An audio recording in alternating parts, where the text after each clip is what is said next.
दोस्तों लोकेशन ॾिसो असांजी मातली शहर जी तमामु बहितरीन लोकेशन पर नवाज़ुद्दीन जी उतां का असां प्यारो प्यारी दोस्त आहे वॾेरो नवाज़ुद्दीन जो पर ही मातली खां बिल्कुलु वेझो 1 किलोमीटर जो मुफ़ासिलो आहे वधि में वधि। ही सिज जी लोकेशन में सिज ॾिसो ऐं नदी वहे पई आहे ॾिसो। असीं चवंदा हसीन शाम जेका आहे सा जाम शोरो जी आहे या हैदराबाद जी आहे उहा पंहिंजी जॻह ते बि असां शहर मातली जी शाम तमामु बहितरीनु शाम आहे पर इहे शाम खे ॾिसण वारियूं अखियूं न आहिनि असां वटि।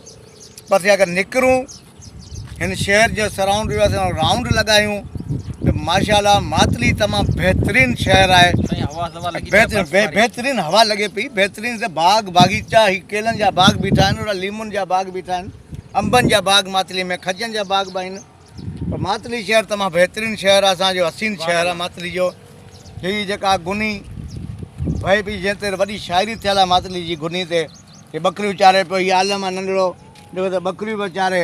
पहिरीं असांखे ॾिसी असांजी कटाई मां सम्झी वरिती बकरी फुर करण वारा पर असां ॿुधासीं फुर वारा न आहियूं असां जेके थिए हीअ असां टिकटॉकर आहे असां प्यारो प्यारी दोस्त काशिफ काशकेली ऐं मूंखे सुञाणो ताहिर अली संगे जो।